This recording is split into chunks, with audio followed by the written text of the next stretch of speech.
Speaking shortly after today's victory of Batley Bulldogs, what are your thoughts on the game? I thought it was a really good game, really good contest, very physical, full-blooded affair. I think every single player on the field should be really proud of the referees. Obviously, it's a very difficult place to come. There's a challenge for you there. The weather conditions made it even more of a challenge, and Batley being a great side made it even more of a challenge. And I thought every player on the pitch, both teams, had a real dig and should be proud of those efforts. I just think my players were probably a little bit tougher, a little bit more together, and we defended a little bit more stronger, and that was enough to get us the win, but by a fine margin. It's the first victory for a York side at Batley since 2000. How proud are you of having that accolade and that performance? Oh, yeah. Well, yeah. Chill out, mate. Yeah. Listen, York haven't beat Batley away for a long time, and there's a reason for that. As I said, Batley are a good team, and they've been a pretty good championship team for a while. And York haven't. We're on a journey as a club, and we've come a long way in a short period of time. And I think sometimes people forget where we were, and because of where we want to be. And let's not hide where we want to be. We want to continue growing as a club. But that 20 odd years where we haven't won here probably tells its own story. And we're going in the right direction as a club, and as a team I saw loads of positive signs. Just so much effort and togetherness, and a side that's improving defensively, and a side really that we put this side together to play rugby. We contrary to popular belief, I want to pick two halves. I want to move the ball and break people down with good attacking rugby league, but on occasions situations dictate, and today was one of those. And I'm really proud of how tough the boys were and how well they defended. In conditions like that, does any sort of semblance of a game plan sort of go out the window? No, I think game plan's really important in those conditions. We spoke about using Jamie's kicking game. I thought he was superb today. I've said already. I think I've got three of the best halfbacks in the division. Jamie's out there playing half with Marshy and Miles, and you could. I think it's obvious why I think that. So yeah, we spoke, and they've got some blokes in the team that we wanted to put some pressure on them, and we did, and we got some value back from it. You're pointing to Jamie Ellis has been outstanding there. Could you narrow down any other standouts, or is it just across the board?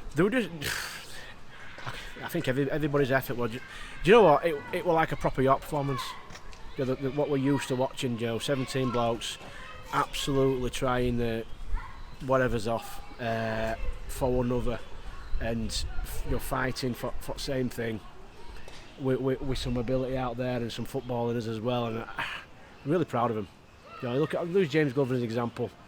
James Glover, as we signed him, he's a try scoring centre. He sniffs out opportunities that nobody else on the fields would. It'd be a little bit similar to Craig Hall in some degree.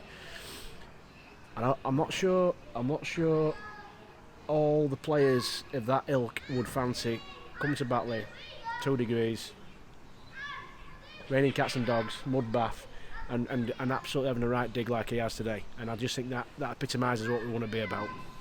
And there was a moment of class from Paulie towards the end, a game-breaking moment. That's why he signed him, wasn't it? Yeah. Listen, he's here to be a point of difference.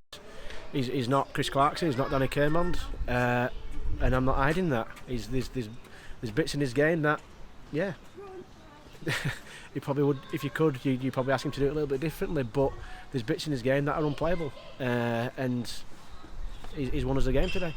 And a word on Miles Harrison, he doesn't seem to play in easy games for us, and he's played in tough conditions there and stood up to the test. He has, yeah. I think that's his 5th game for the club, and he looks like he's played 105. He's so confident under kick pressure. He's making tackles, he's running the ball back. I wish he'd listened a little bit more in video, because he got walloped once or twice by some blokes that we prepped up not to run straight at. But that's him. He's fearless, and there's lots of promise around him. And that win makes it back-to-back wins in the Betfred Championship ahead of Lee next weekend. What are you expecting from them? Lee are a good team. I don't think we saw the best of them away at Featherstone. But Featherstone are running hot at the minute. They whacked Wakey, bashed them. And obviously beat us as well, and then got on top of Lee. But Lee have recruited. They've got £1 million worth of players and coaches on top of that full-time status. They're a good team. They're going to be there or thereabouts, and I think you'd be pretty naive not to think that Lee and Featherstone are going to be certainly favourites for those top 2 spots. But we've just got to focus on us. Get our supporters down behind us in numbers. We've done it before. We did it twice in 2019. Get down and give us your best. And a word on the supporters today, they were quite vocal, the ones who travelled over. Yeah, they make a big difference. They make a massive difference. And I said it in 2019 when we won a lot of games by 2 points. They help the boys find energy at key moments, and when they're looking around thinking about have they got the energy to dive on that loose ball or make that carry or run that support effort or kick chase. When we see and hear the supporters making the effort they make, it's inspirational.